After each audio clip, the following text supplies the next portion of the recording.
Welcome, everyone. Thank you for joining us for Power Terps from College Park to Careers in Tech event. The event will be starting in 2 minutes.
All right, I think we're about ready to get started.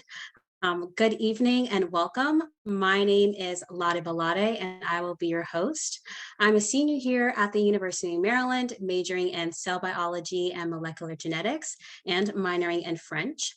One of my many involvements is serving as an ambassador to the university's Alumni Association through an org called the Student Alumni Leadership Council. Thank you for joining us for Power Terps from College Park to Careers in Tech. This evening's event is brought to you on behalf of the Alumni Association. We have a talented panel of 3 UMD alumni who will be sharing their journeys on landing a career with some of the biggest names in tech and the journeys they have navigated to get there. Just a few housekeeping items before we get started. If you have any questions for our panelists, please type them into the question and answer box at the bottom of your Zoom screen. We will be discussing these during the question and answer session a little bit later. Also, this is a live webinar, therefore only the microphones and the videos of our panelists will be visible. Now, without further ado, we will turn time over to the panelists. So let's start with some introductions. Thanks, Lade. Hi, I'm Christina Carr. It's been a long time, class of 2000. And I work at Facebook. I head up our global project management office for our global business marketing team. Hi, I'm Emily Rhodes Fritz, and I graduated from Maryland in 2013. I am a senior UX researcher at Google on the corporate engineering accessibility team, and I work on making our employee-facing tools more accessible and usable. Hi, everyone. It's a pleasure to be here today and seeing many of you here. I'm Julia. I graduated in 2011 from the business school. Started my career in the DC area of college and then moved out west 6 years ago. Now I am living in DC, sorry, not DC anymore, LA, working at TikTok as head of growth. Wow, welcome and thank you for being here today. To start off, our first question is, what brought you to the University of Maryland? Tell us about your experience as a student, as a fellow Terp.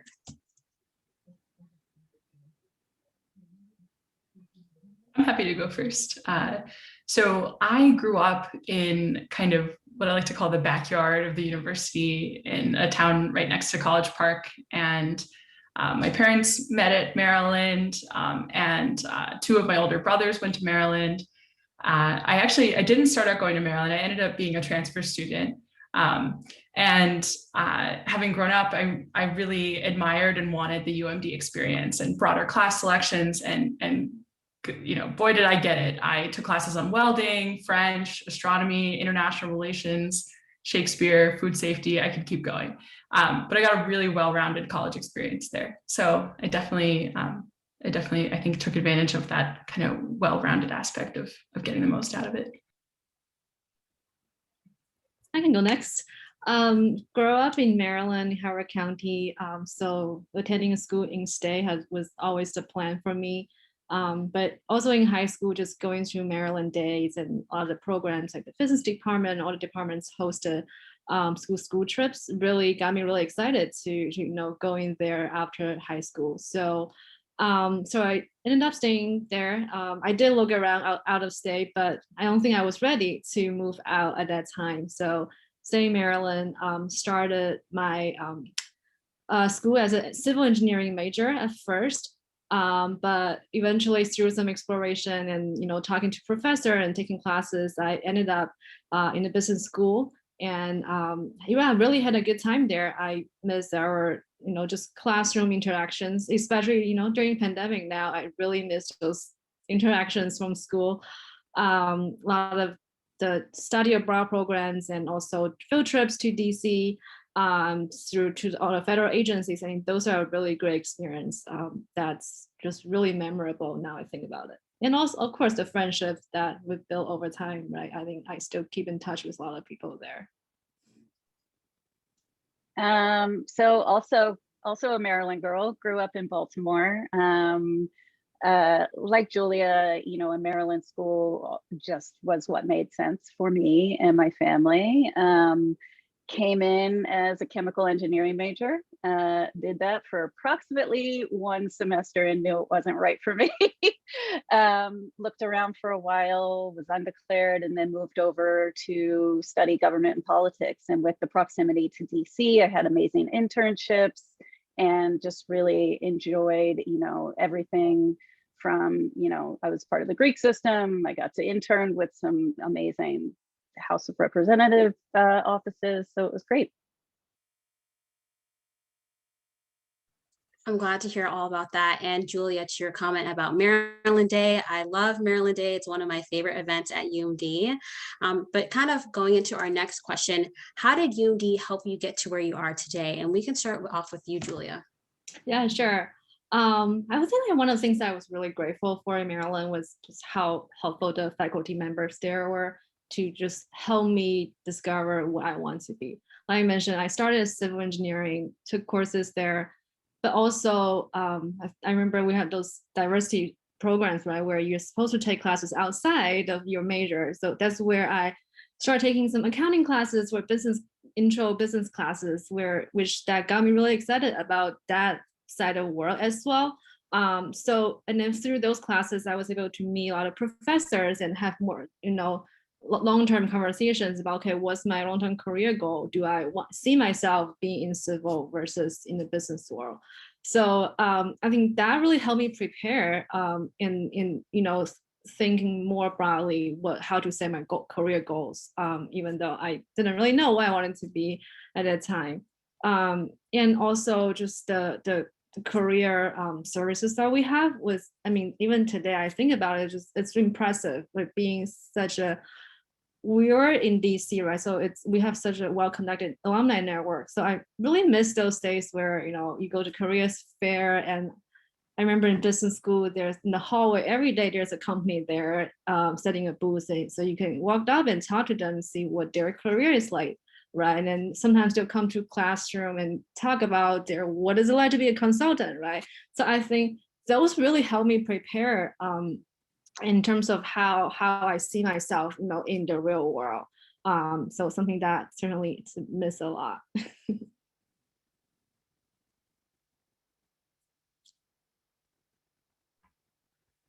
Yeah, so I kind of a similar feedback here too around the professors were amazing. I also similarly kind of jumped around, or more so jumped around than Julia and Christina even. I actually at one point had switched majors like 3 times. Started as English, switched to art, switched to French, graduated with English. So it was a fun circuitous route. I think just kind of studying what I wanted to improve my writing skills and read more, and because I love reading. And I think that really was a huge boon for the work that I do now as a UX researcher.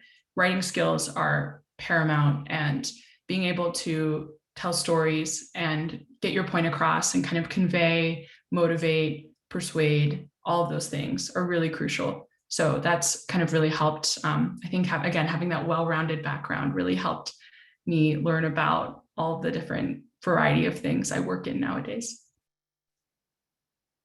I think for me, going to such a large school with so many different opportunities to join or to participate in very different ways really prepared me for, I work, I'm first an advertising person, then a tech person, right? So I've been in advertising almost my whole career, and just being able to comfortably go from group to group and be able to present and be able to talk and have that, I felt like I had that really early in my career. And I know it was just because I was able to do so many things when I was at school.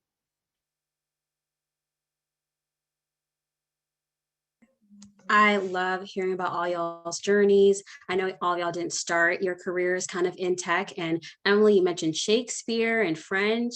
I know I'm a French minor, and Shakespeare a little bit different, and especially different than technology.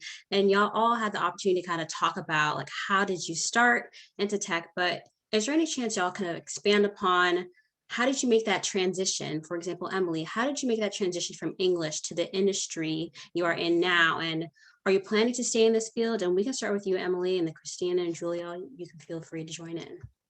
Yeah. So I had a really incredible opportunity when I was an undergraduate student. I came across this research lab that I had actually volunteered as a child research participant in when I was like 7 years old. And basically rediscovered this lab one day looking for a water fountain.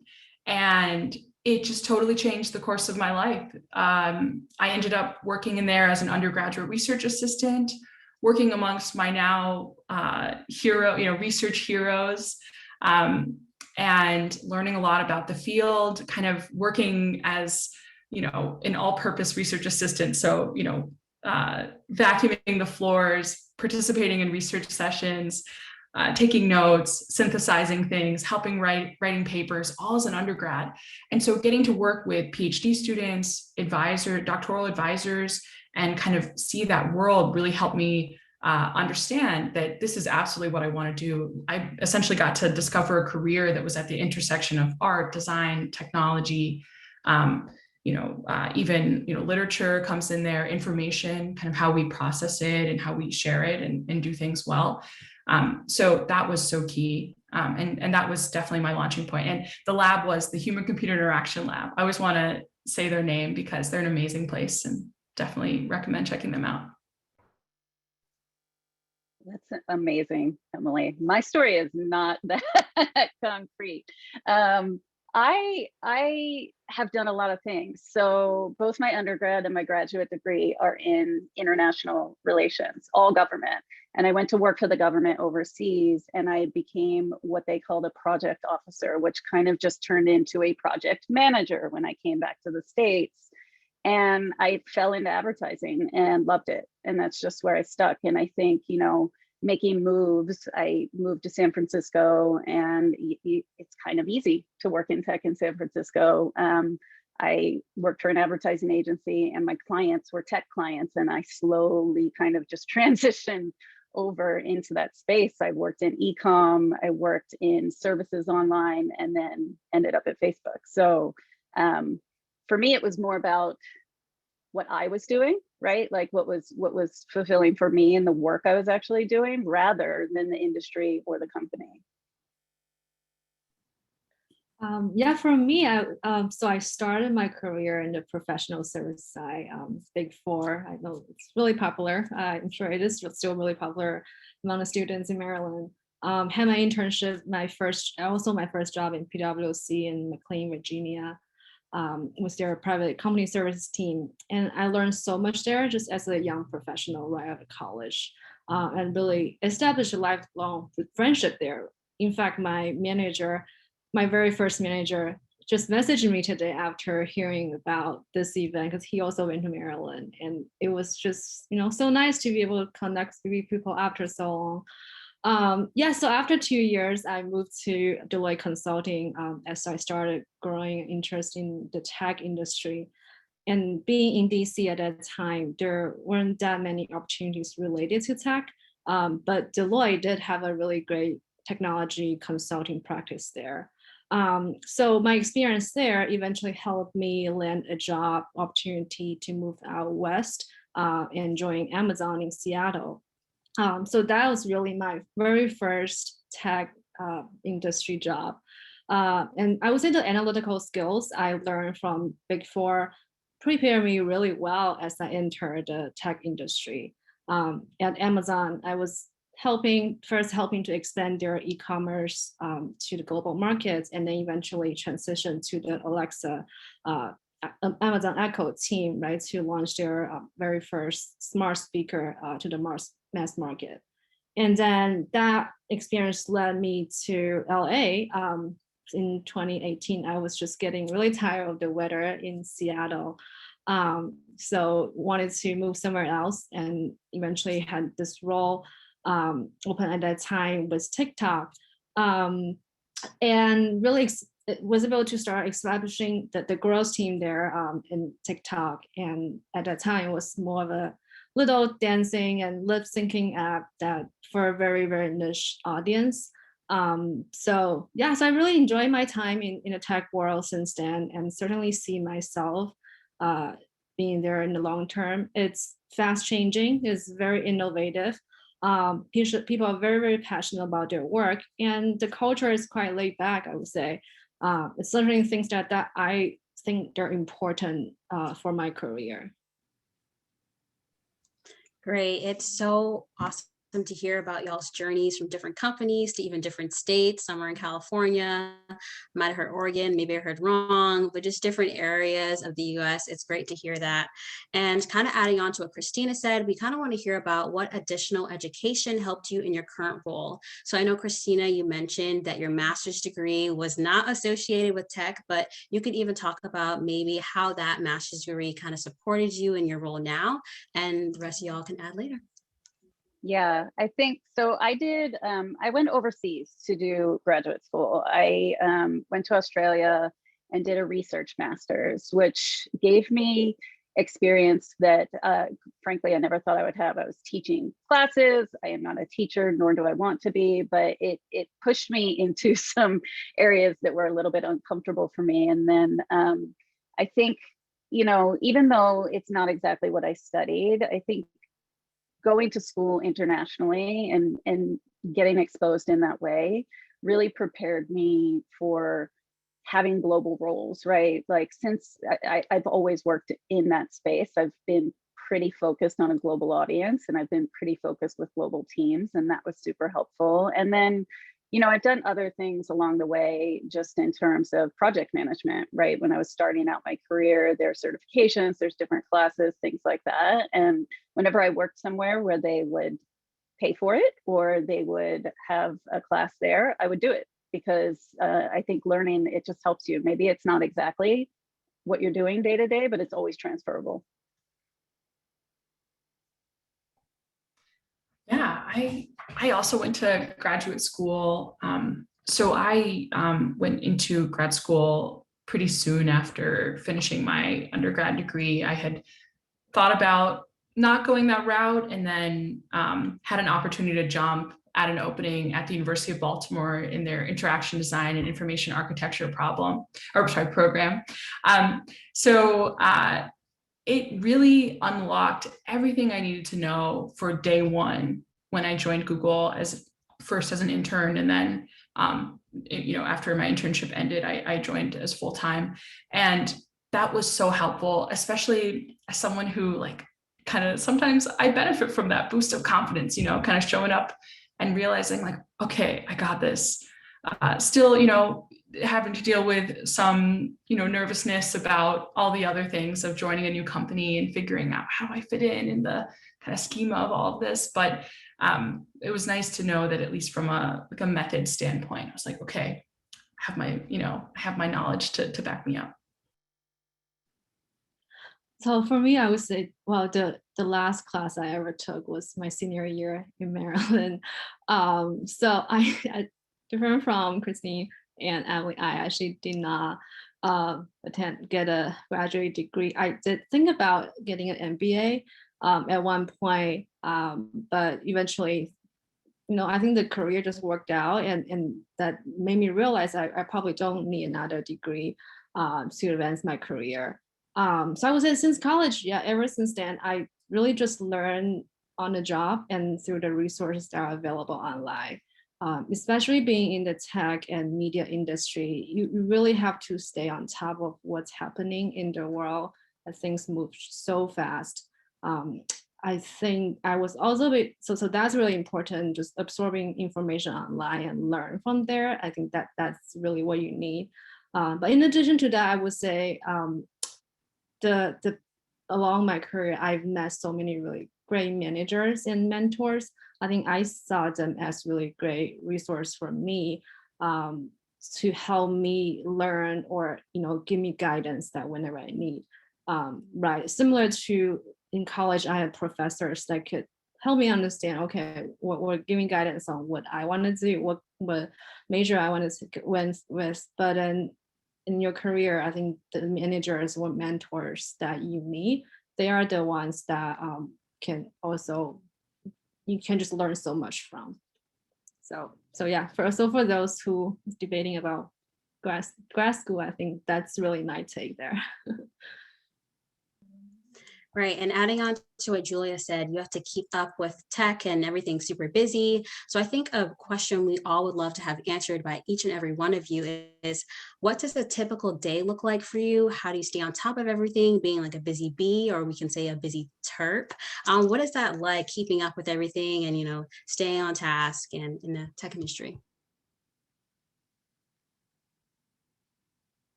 I can go first.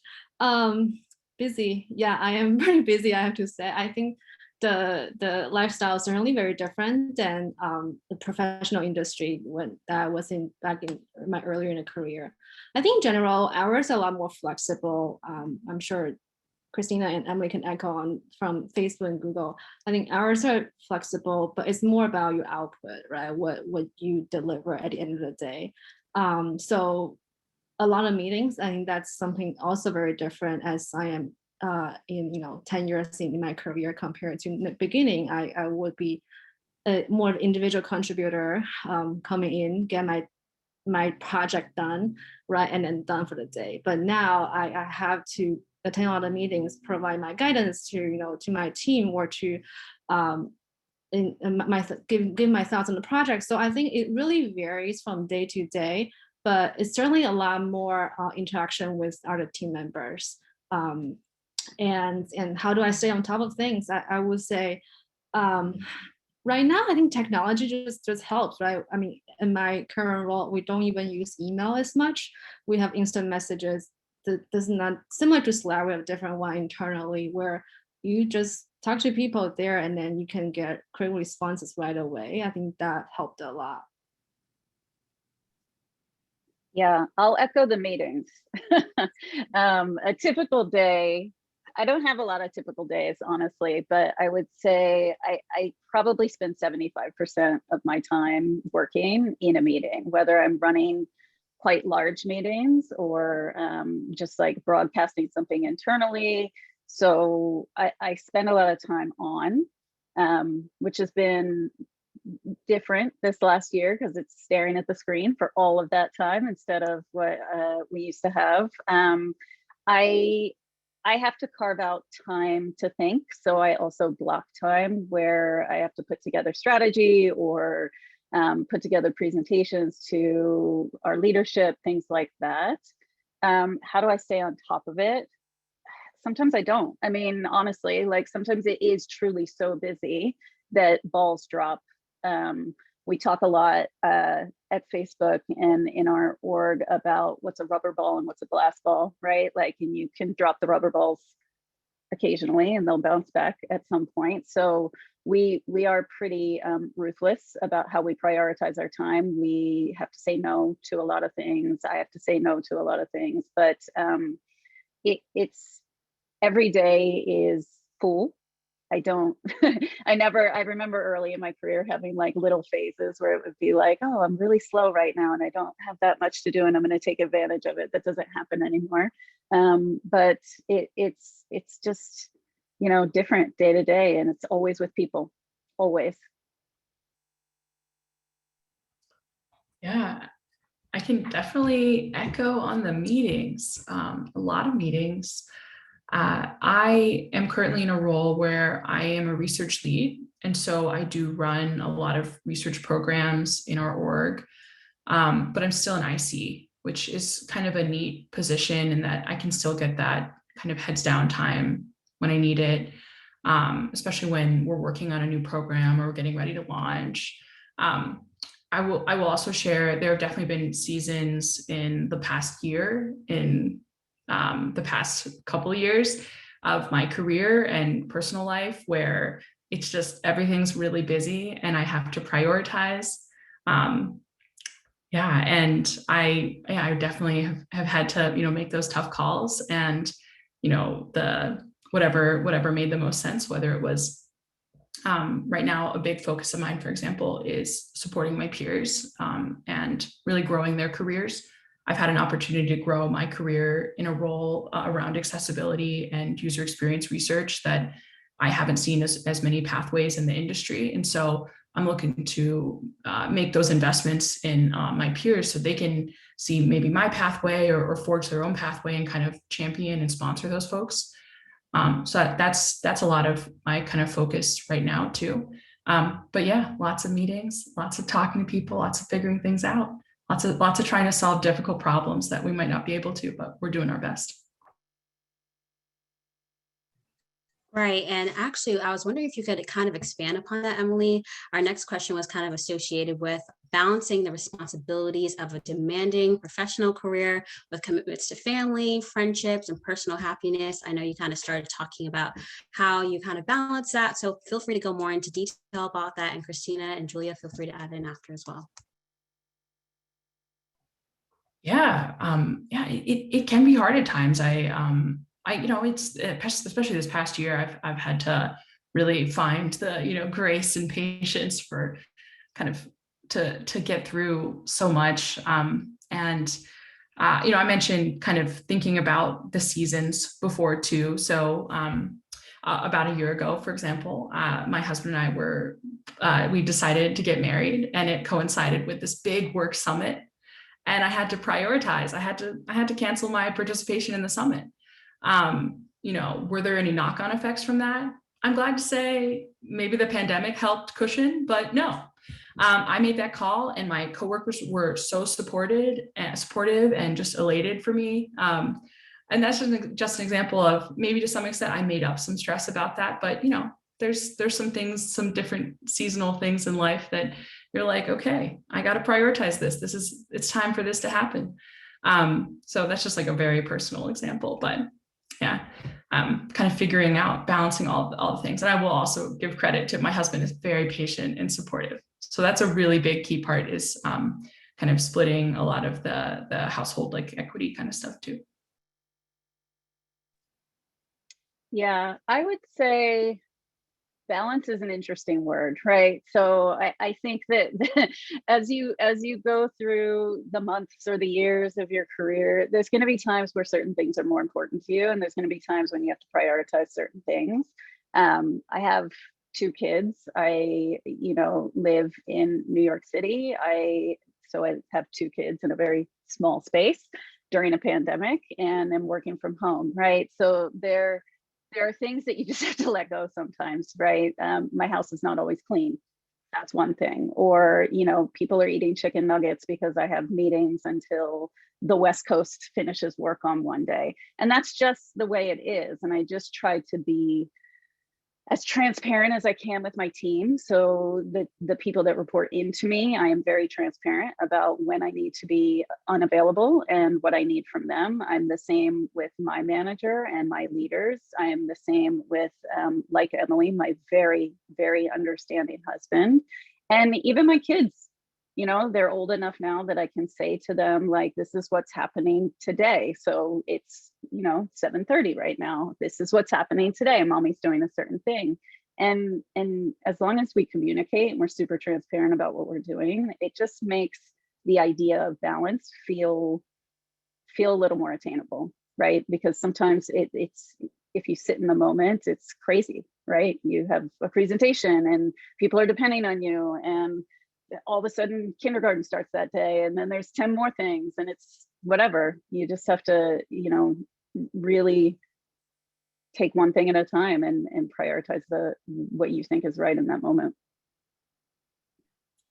Yeah, so for me, since I don't have a family at the moment right now, so it's a little different, like in terms of how I balance that responsibility for work and personal life.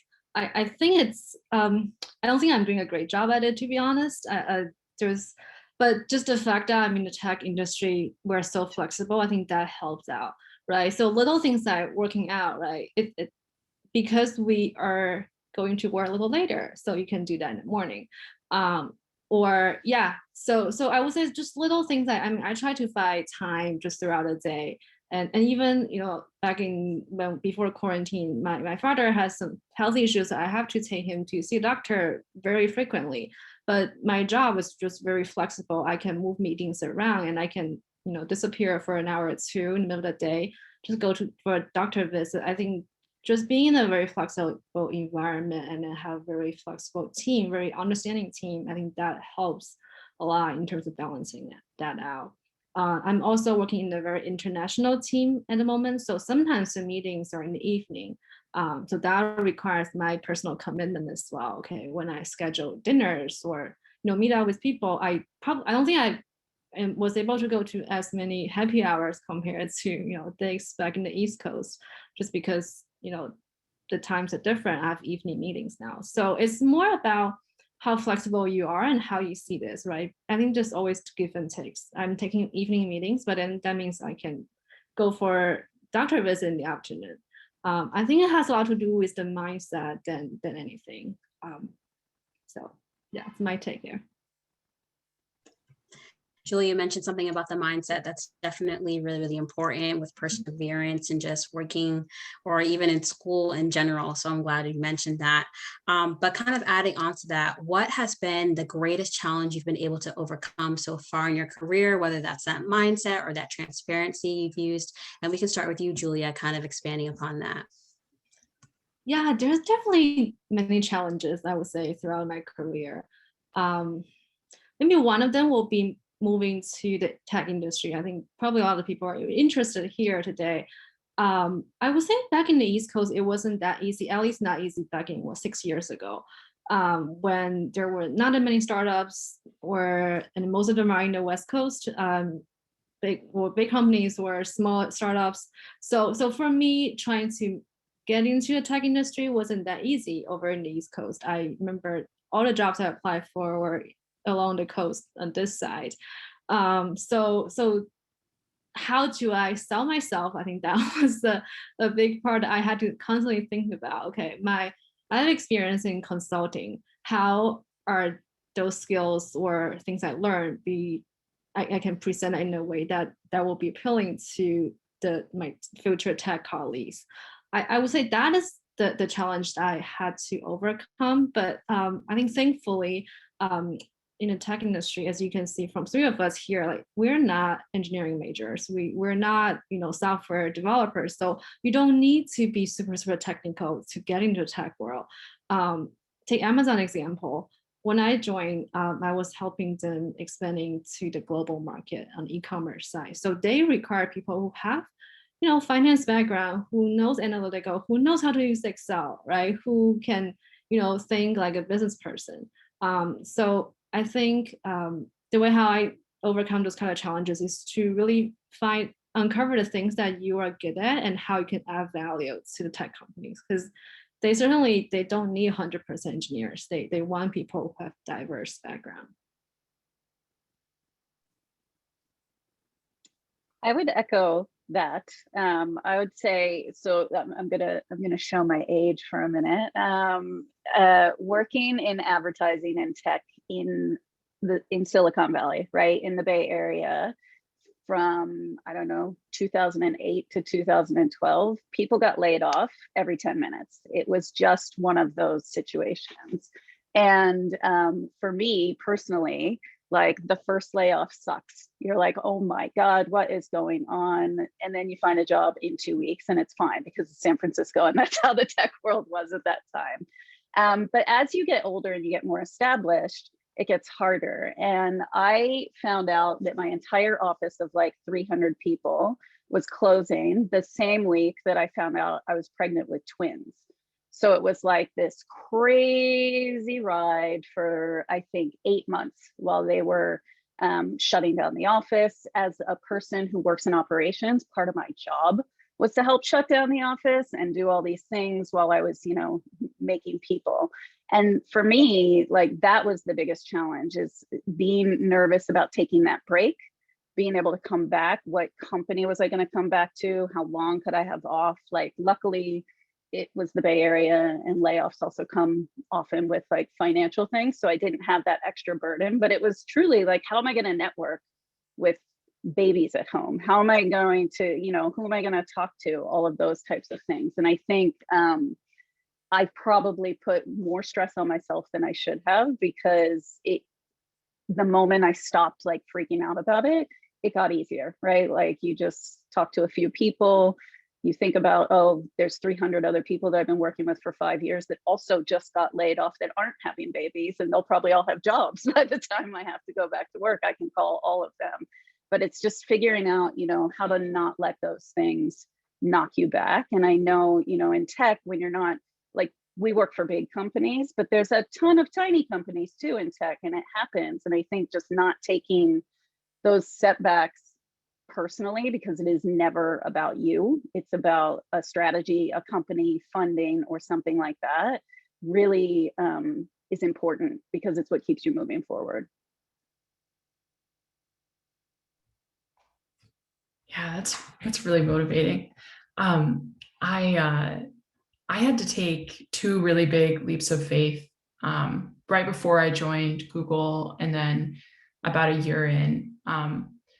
And the first one was, I was an intern and I was loving it. I like to joke that I got to day 1 of my internship at YouTube, and it was like they broke me. Everything was so incredible. I'd been coming from academia, where I'd been doing research for many years, and was supposed to return back to my dream PhD program at the University of Maryland, actually, with like my dream mentors as my advisors, and was like all set up and like was really ready to rock it, and was just going to have this summer of fun in Silicon Valley and learn a lot and bring those findings back. But I just had such an incredible time. And halfway through my internship, I decided to apply for a full-time role. And it meant what I felt was like this, huge disappointment to my advisors, the people who had invested in me, who I knew on a personal level too. And it turned out one of them was going on this amazing sabbatical. They had this amazing opportunity afforded to them. And I think they announced that like a week before I had to tell them. So that helped soften the blow for me. But it was another example of me like just taking my career into my own hands and saying, listen, we're not disappointing anyone. We're going to make this decision. This is best for this is what we want to do, and this is what we're going to do. Speaking in the third person, I guess. And then another one was, a year into my job, I was working on a product team, and I wasn't passionate about the gig. I worked on a great team with great people. I love the org that I was in, but this other opportunity had come up, and I was volunteering in that role. There were also amazing people involved in that team, and it was this real risky thing. We were going to like reach out to leadership, try to make our own team. And everyone said it might not work. In fact, that was kind of the feedback we were given, was like, it might not work, but if you take this chance with us, it might work. And I took the leap of faith, and I did it. I joined that team. We got We got all the resources we needed and then some. Leadership was so supportive. It was crazy. And this is the team that I'm still on today. And I'm happy to say that, like, 6 years later, we're doing great. I love it. And so it's crazy to have had that experience and just really have had that leadership support as well. So leaps of faith, they're fun. It's great to hear about your opportunities to take a leap of faith and really get passionate about the opportunities you have in the field. And so for our last question we have is, what is one piece of practical advice you would give to someone starting out in your field, whether that's a leap of faith, like Emily mentioned? Christina, do you have an idea of something that you would like to give to someone starting in this field? Yeah, I think this is going to sound negative the way I say it, but like at the end of the day, no one cares about your career as much as you do, right? No one cares as much as you do. They say that, I've heard people say that about weddings too, right? So whether it's mentors, whether it's taking the leap of faith, whether it's finding time to think about what you want to take a leap of faith for, dedicate that time to yourself, right? I think there's a certain element of, wanting to find a job or wanting to work for a company or something like that, but really think about what motivates you, what's going to give you fuel, what's going to at least give you energy, right? If it's an industry, that's great. If it's a company, that's great. But knowing that and taking the time to keep knowing that. Don't just make that decision when you come out of college. Don't just make that decision when you're miserable because your boss quit and you got a new one that's not great. Really take the time to think forward. And I don't, not a 3-year plan, not a 5-year plan, unless that's the way you want to do it, but care about your career, not just your job, not just your paycheck, not just your, day to day. Care about where you want to go and what's going to give you that fuel. Yeah, I echo what Christina said. Mine's really similar, but more on just your mindset, like be open-minded and flexible. As you can see, all of us have changed our career or jobs, positions a few times. And moving from a traditional company to a tech company, you also need to be very open-minded. It seems like a very exciting world, everyone's chill, but sometimes you feel, it's probably not as professional as I thought. I remember when I first entered Amazon, I was like, wow, the emails are never perfect. People make mistakes all the time, and you don't dress professionally anymore. I think there's so many things that I had to get used to, from the little things like that, or the way how we host meetings, and it's not as organized as you were in the consulting, for example. So I think just be open-minded, and people there are very diverse as well, versus in the professional services. I would say, consultants, accountants are the way how we hire are probably a little bit more similar, like the way how they recruit people. But over in the West, in the tech world, it's just very diverse. So you'll see people who have very, very different, point of view as you, and there might be conflicts, and that actually happens quite frequently. So be flexible and open-minded will make your life so much easier. I totally agree with both of you. And just to briefly add to that, I would just say, keep at it, keep, whatever you are doing, whatever your goal is, keep going. And I really like the idea too of like being your own kind of champion. I think sometimes there are definitely moments where it's hard and you have to kind of summon that. I'm a big fan whenever I have to go do something stressful, like go give a big presentation or anything like that, give myself a hug. I think I learned that in a summit at work. Sometimes there are some cool things you'll pick up in some of those summits. Sometimes it's good to say yes and go to those things. But the last thing I'll add is that just kind of remembering it's a little whatever, but remembering to believe in yourself. I definitely had some peers and kind of folks who I kind of were in a little bit of a mentorship role, who they like simultaneously nudged me towards that internship when I was a grad student at Google, and then also told me like, manage your expectations, So with all that said, I pursued it, maybe against, other advice that was maybe given to me, like, oh, manage your expectations. There's a lot of applicants. I just did my best and it worked out. And I think pursuing those opportunities, I'm sure there's like a phrase there, like you don't get the jobs you don't apply for, or things like that. But I think it can never hurt to try to reach for those opportunities. Thank you for all that advice. That is definitely going to help me, despite me not going to a career in tech. I think all that advice will really support me as I grow as an individual. So I want to say thank you to Christina, Emily, and Julia. And now we're going to kind of transition into the question and answer session. So feel free to put your questions in the question and answer box. I believe we already have some questions in here, so we can get started with that. Okay, so someone has a question about kind of work-life balance. How do your companies offer mindfulness training to help better center employees? If so, has it been successful? And Emily, feel free to add any points of view. Yeah, so one thing I really like that my company offers is a subscription to a program called Headspace, which has been a really cool way to learn about mindfulness. But even more directly, we talk about work-life balance a lot, especially on my direct team.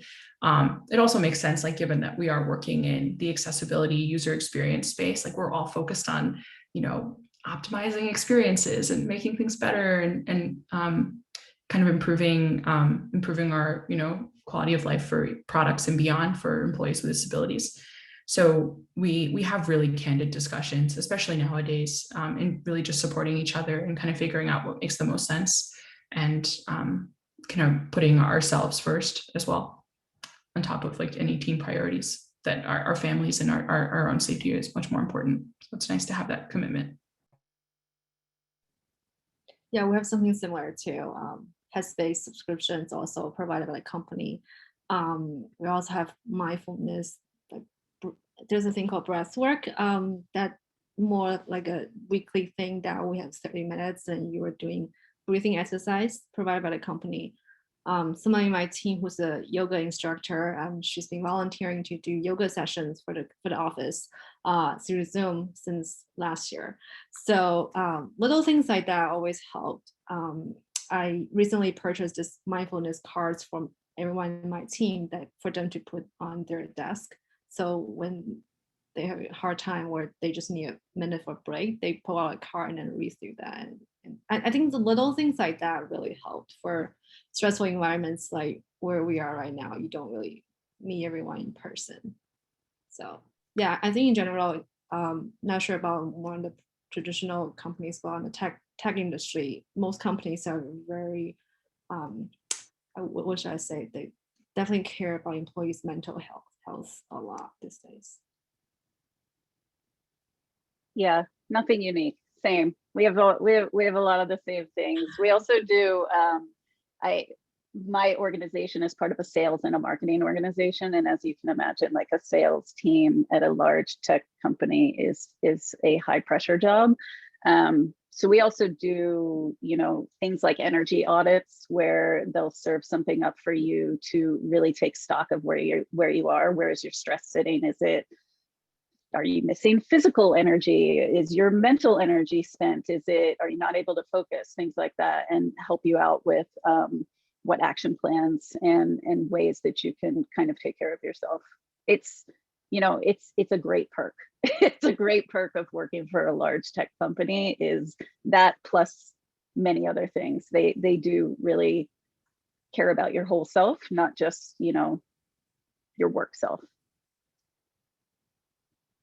I'm happy to hear all your companies are really caring about your whole self, whether that's yoga or snacks or anything that's going to kind of boost your system. I'm happy to hear about that. But we have another question, and they said, aside from having excellent written and communication skills, what technical skills are most important for young professionals to focus on when transitioning into a career in tech?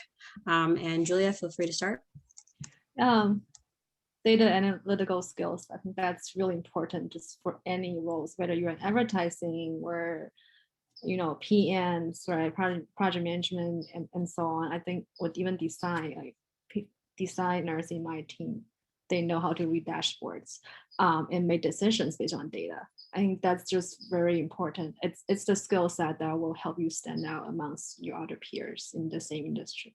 So that's number one. I would say most important. If you didn't learn enough in college, take classes. I think, yeah, that those are the classes that I would definitely recommend taking as a professional.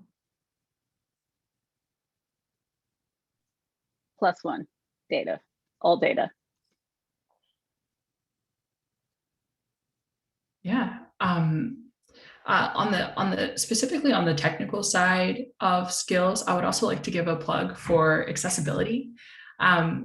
I think it's something that not everyone knows a lot about, accessibility web fundamentals, and it's also a great way to build up your skills, get familiar with it since it's a requirement, and potentially maybe have that as like a backup subject matter expertise topic for you to kind of focus on. There's a ton of information available online, a ton of resources. There's even free online courses available. So there's a lot of great ways to kind of boost up those skills and, again, become a subject matter expert.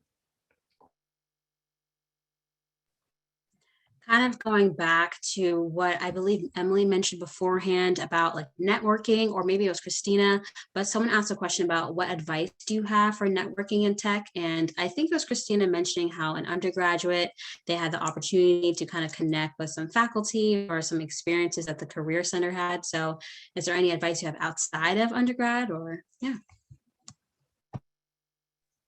I think networking can happen on so many platforms nowadays that it's almost overwhelming, like what kind of access you can have to folks that might already work at a company, who have worked at a company previously.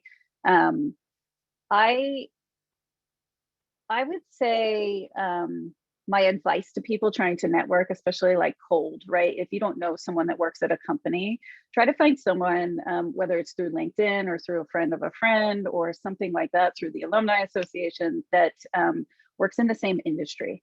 And you can start to make connections there. I think, you know, before I worked at Facebook, I worked at Shutterfly, which is an e-commerce company. And while I don't work on the engineering side, Shutterfly was much smaller than Facebook. So I knew a lot more people at the company. And when people would move over, you would just stay in touch and you would keep in contact. And generally, some of these larger tech companies have pretty robust referral systems. So the more you know people, the more opportunities you might have to not necessarily, you know, have a job handed to you, but at least, you know, someone will look at your application when you're receiving 5,000 applications for every job. I think just the COVID, right? I know it is making networking, in-person networking, a lot harder, but also I find it's actually more acceptable for, you know, cold messages on LinkedIn these days, because people are eager for interactions, so more likely to answer your questions on LinkedIn these days. And yeah, I think in general, just more acceptable with all the tools that we have online, through LinkedIn or other channels, or even things like Clubhouse that you guys, it's over news these days, right? That's another new channel. I just feel every few months there's a new platform that will give you opportunities to network. So just look for those. Yeah, +1. My I think one recommendation I can make that still is somewhat relevant nowadays is using Meetup for professional meetups around whatever field maybe you're looking to get into. When I was in grad school, I started going to a couple of meetups around UX and started hearing more about what the UX field looked like in DC at the time. It wasn't as robust at the time, but now it's thriving. Even you could probably get like a UX job in College Park, Maryland, which is actually near where I live nowadays. So that's kind of funny to think about how fast the field is growing. And along those lines, I learned about a new group called Hexagon UX that just started up in DC. And since I'm back living in the area nowadays, I thought, hey, I'll get involved. So went and joined that, and they have like weekly meetings or something like that. So that's a cool opportunity to think about, and yeah, just look out for opportunities. And the best advice I'd have, if you're shy like myself, maybe about going to things like that, bring a friend. And now that these are all remote, it can be like your friend in San Diego, So I have like a grad school buddy from San Diego. I could have them come with me. So that's a tip. Great to hear all these tips about networking. I'm sure that's going to help a lot of individuals in the future with finding jobs. And so for the last question and answer section we have, can each of the panelists speak to how innovation plays in our role / companies? And we can start with Emily. Yeah, so in my role in particular, I'm really excited about a lot of the accessibility innovation work that is being done at Google. And it's a really big part of my team too. The way I always like to sell my division, corporate engineering, we work primarily on internal tools, but I like to describe it as like a sandbox environment where we can for example, Gmail used to be in our division before it became a more broadly used, well-known product that it is today. So there's some really cool things going. And I think really a focus there, at least on the accessibility side in particular, is kind of there is no average user, and kind of thinking outside of the box and thinking how we can be more inclusive in how we're designing products and how we're building our products as well. As someone who doesn't work on the tech side at all, I work on the business side of the business, and we work in advertising. I think for us, and for my role in particular, the way innovation comes into play is around how we develop our messages and our creative on how we talk to folks that use our platforms for their business, because we're in business marketing. So over the past year, it's been all about supporting small businesses. It's been about business going from completely offline to online, businesses who would never imagine being online and what commerce would look like online for them. So for us, it's a lot of hearing the voice of the customer, understanding, what the challenges are, and being able to package that up into a message that makes sense for all of our users, whether they're a large corporation or, a single person selling candles on Instagram. Yeah, innovation is certainly a big theme for myself, for my personal career growth, and also for the companies that I've worked at. In Amazon, we have this day one culture where you see every day as your first day and stay innovative. And same here in TikTok. I like to think that we are a part of that, staying innovative, staying, after so many years, we finally have another breakthrough in this online media space. So, and specifically on my job, the growth industry, which is all about experimentation. So we're running a lot of A/B tests, whether that be advertising or product development, feature updates. It's all about what ideas you have, how fast can you turn that into an actual experimentation and then see the results. Is it going to lift the metrics or not? And do we want to launch that going live? I think innovation is really ingrained into our everyday culture, everyday day-to-day job. So certainly a huge focus in that. And that's why, right, I mentioned earlier, stay on top of the news. That it's so important because things move so fast. You hear new products and new updates across tech industry all the time. So definitely need to have that mindset. Right, innovation is a big part of tech, and I'm so glad to hear about that and your journey to the innovation, how you're able to be innovative. Those are all the questions we have time for, and I just wanted to say thank you for everyone for joining us today for the Power Terps from College Park to Careers in Tech event. We hope you had a great time. A special thank you to Christina, Emily, and Julia for taking the time to be here today. We really appreciate it. Lastly, we will be sending up a follow-up email with the panelists' LinkedIn handles, and you'll be able to have the opportunity to contact them there. So I hope you had a great time and enjoy the rest of your night. Thank you. Thanks, everyone.